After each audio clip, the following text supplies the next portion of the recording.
Hey everyone, welcome back to my channel. My name's Sophie and today's video I'm going to be finishing some series. So I'm partaking in a final book support group which is hosted by Steph over at Steph Loves, and I've got 4 books I'm hoping to complete for this video. So the first one is Lightbringer by Pierce Brown. The second one is The Final Gambit by Jennifer Lynn Barnes. The third one is Destroy the Day by Bridget Kemmerer. And the fourth one is Ghost Smith by Nikki Powell-Preto.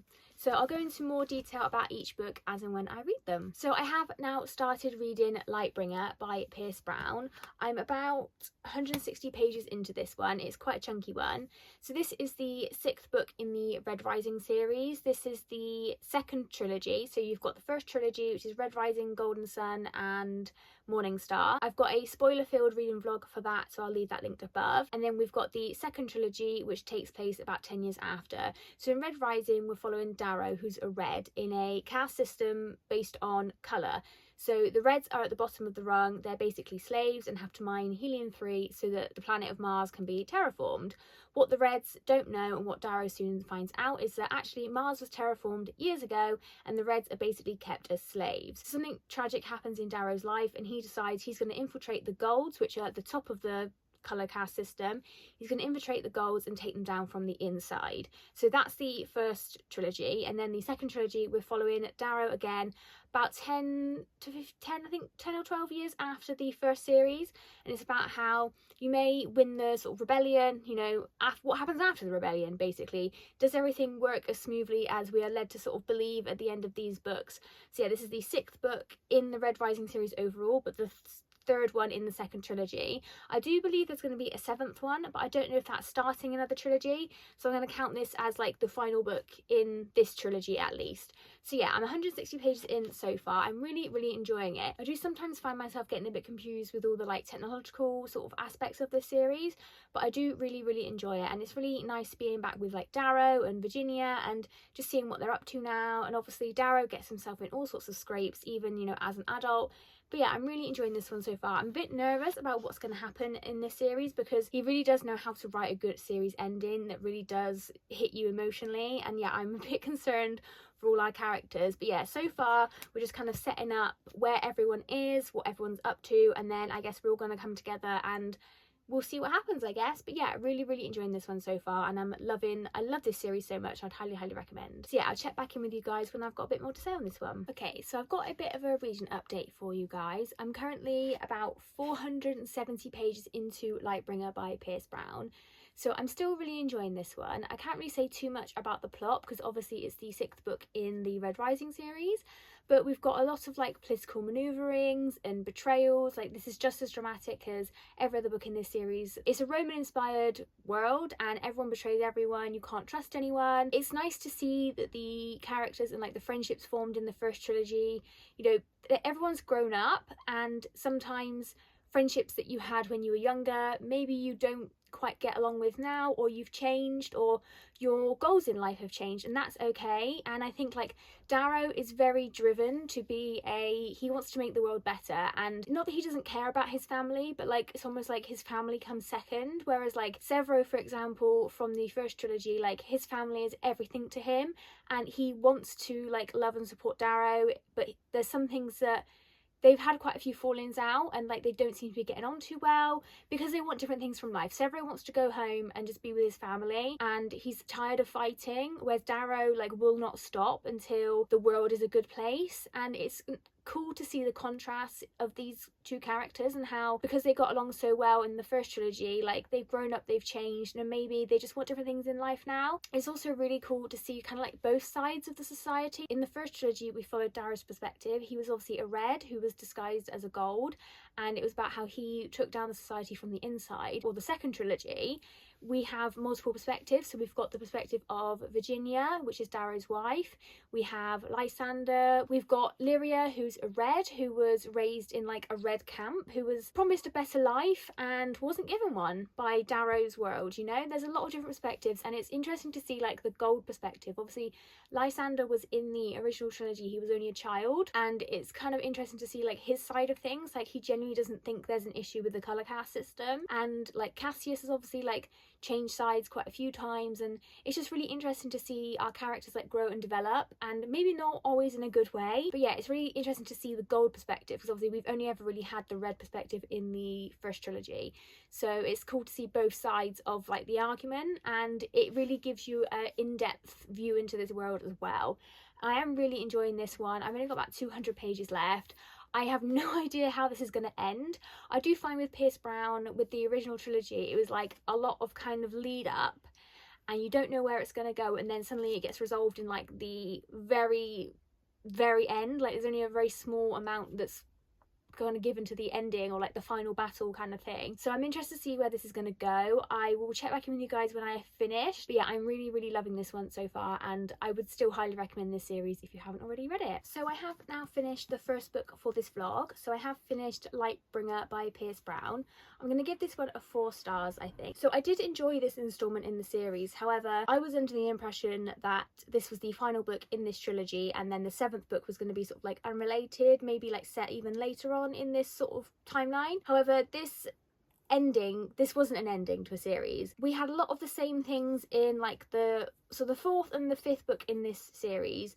This was just basically like another repeat. Like I really couldn't tell you a lot of the singular events that happened in this latter half of this series, whereas the first trilogy I can pinpoint quite a few like really important events that happened, whereas yeah, with this sort of latter half, I don't know, the ending was quite a climax. A lot of important stuff happened at the end, but yeah, like I didn't love this installment, and considering it's like nearly 700 pages, yeah, I don't know, I just got a bit of mixed feelings. Like I did enjoy it, I enjoyed reading it, but could I tell you like what happened in this book? If this was a spoiler vlog, could I even tell you what happened? Not really, like, because I don't really, it was just a lot of the same. So yeah, I'm gonna give this one a 4 stars. I think I did like it, but yeah, I didn't love it. Like the first trilogy is definitely my favourite in this series, and then we'll see what the 7th book brings. But yeah, this is not a final book, but it is the latest in the series, so I guess we'll count it. I've read it now. So the next fantasy book I'm going to be reading for this vlog is Ghostsmith by Nikki Powell-Preto. I did read the first book in the series, Bonesmith, in a Halloween reading vlog, so I'll leave that linked above. So I won't go into the synopsis of this one, because obviously this is the second book in the series, but when I start reading this, I'll come back and give you any updates that I can. And for the synopsis of the first book, I would go and watch that video. Hey guys, I'm just coming in with a quick reading update. I did go off TBR and I started reading The Wedding Witch, and I did then finish this one, and I gave this one 2 stars, guys. This was not good.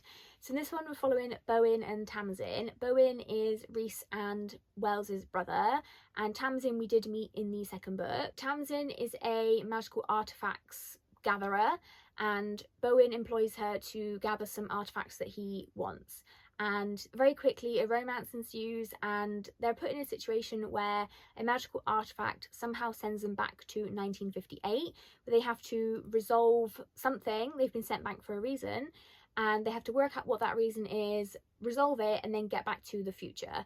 So that's the plot of this one. I didn't really love this one, mainly because I just didn't really feel like the characters had much personality, and the plot just really wasn't very well done. Like the whole time travel aspect was not really explained very well, and I don't know what I'm expecting in a romance book for things like that to be done very well, but like the whole conclusion to it was just really unsatisfying, and it's kind of like just go with it, and I don't really like that.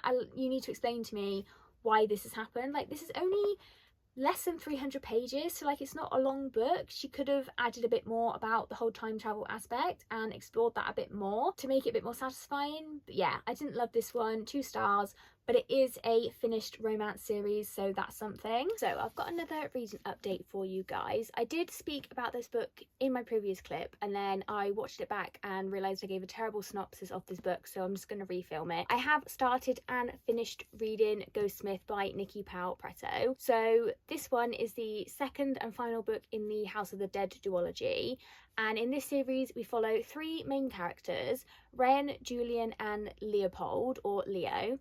So Ren is the heir to the House of Bone, the illegitimate heir because her father had her and he wasn't married to Ren's mother, and Ren's grandmother, who is the House of Bone, really doesn't like who Ren kind of represents. So the House of the Dead, they have Valkyrs and Reapers, and Ren is doing a trial to become a Valkyr, and her Reaper betrays her, and then she gets exiled to like the borderlands, and we go from there. Whilst Ren is there, Prince Leopold, Leo, he's the third son of the king, so he visits the borderlands to make sure everything is okay. And then this is where Julian comes in. Julian is the heir to the House of Iron, so Julian and his gang of mercenaries kidnap Prince Leopold, and then Julian is betrayed by his own mercenaries. It turns out his uncle, who's acting as regent, is basically out to get rid of Julian, and then the three of them kind of team up from there, because Ren obviously wants to get Leo back, Julian wants to defy his uncle. All of their plots align from there. Obviously that was the first book. The second book, we've moved on from there and we're exploring more of the different houses. So in the first book, we've obviously got Ren, who's part of the House of Bone. We've got Julian, who's the House of Iron. There's another house that no longer exists called the House of Ghosts, and then I think there are other houses, but they don't really come into play into the plot of this book. What Ren has been told about the world and about maybe some of the houses isn't actually as true as she is led to believe, and maybe the people that she can trust in the world are not people she can trust in the world. This second book moves on quite a bit from there. We are following the repercussions of everything that happened in this first book, and yeah, this one was really, really good. I gave it 4 stars. It really wrapped up the plot really nicely, and also it didn't feel too rushed or too drawn out either. I think this worked really well as a duology. I think this author could explore quite a lot more in this world. Like I said, we've got the different houses, there's a lot of history that we kind of touch upon in this series. Like there was a war, I think Ren is about like 20, I'm not quite sure of her age, but around the time Ren was born, there was a war between the House of Bone and House of Ghosts, and I think we could explore that quite a bit more in like another series. But obviously I don't know if this author's going to write any more in this world. It would be really interesting if she did. But yeah, I think this worked really well as a duology, and I really liked our 3 characters as well. Sometimes I find when you've got like 1 girl and 2 boys that it's obviously a love triangle and it's just a bit boring to read. Actually, that wasn't the case at all. Like Julian is set up very firmly as Ren's love interest, and there is like no inclination whatsoever that Leo is a love interest. Like they are just firmly friends, and Leo does eventually get his sort of own love interest in this book, which is really nice. But yeah, like their friendship between the 3 of them was really nice, and like the boys weren't just friends because of Ren, like they genuinely were friends, and yeah, that was really nice to see, because a lot of the time it doesn't work out like that. But yeah, this world was really interesting, the magic system was really explained very well, and yeah, this is just an all-round really great duology, and I'm really glad I read this one. Nikki Palpretto, I do love her as an author. Like I said, I think in previous vlogs when I read this first book, which I'll leave linked above, I read her Crown of Feathers series, and that's really underrated. So I think if you like this series and you like her as an author, I'd definitely check out her other works. And if this does sound interesting to you, I'd highly recommend checking it out. Really, really good fantasy duology. This is YA, but I think this is more on the like higher end of YA, like age wise. Not that it's like there's literally no smut in it, nothing like that. There's nothing like that in it. But yeah, this is really, really good, and I'd highly recommend it. So that is another series done, actually completed one this time. But yeah, really, really enjoyed that one. I also kind of realised that I didn't really say too much about The Wedding Witch by Erin Sterling, but honestly, I just didn't really enjoy it. So yeah, so the final book I'm going to be reading for this vlog is Destroy the Day by Brigid Kemmerer. This is the 3rd book in the Defy the Night trilogy. I read the first book when this originally came out, so I really need to get to this one. Also, like, this looks really thick. It's like 540 pages, but because it's YA and obviously it's like a small hardcover, I feel like I could read quite a bit of this weekend and get this one finished pretty soon. But yeah, I'm really excited to read this one, so I will start reading this one and I'll check back in with you guys when I've got an update for you. So I'm just checking back in. I have started reading the final book for this vlog, which is Destroy the Day by Brigid Kemmerer. So I'm really enjoying this one so far. I thought I might struggle a bit to get back into the plot because it has been a while since I read the second book, but actually in the very beginning of this book there's like a sort of, not a summary, but it's just got all the characters listed and kind of like where they are in the plot. So like who's wanted for treason, who's who's where, basically, which was really helpful. And after reading a couple of the chapters, all the information came flooding back to me. I think that's a good thing about YA, is that, I don't mean this in a bad way, but like, it's not that deep, so if you do take a bit of time between books, it's quite easy to dive back in. So in this one, we're following 3 characters, so we've got 3 different perspectives. So you follow King Harriston, who's the king of Kandala, but he's actually kind of been exiled from the palace, and he's currently living with like the rebels in the forest. And then we follow his brother, Prince Coric, who is on another island in another kingdom, doing his own thing. And then we've got Tessa, who is on that same island doing her own thing as well. So in the very first book, Tessa and Prince Coric work together, but Tessa doesn't know that he is the prince. She thinks that he's a guy called Wes, and they work together to steal something called the Moonflower. I think it's called the Moonflower. And there's a plague that's plaguing the land, and the Moonflower is like the cure, and the palace heavily controls who gets the cure, how many people can, you know, the dosages that people can get. Tessa believes that this is wrong, but actually the reason that they're doing it is because obviously there's very limited dosages, and they don't want everyone, or like, you know, particularly people, to hoard the dosage.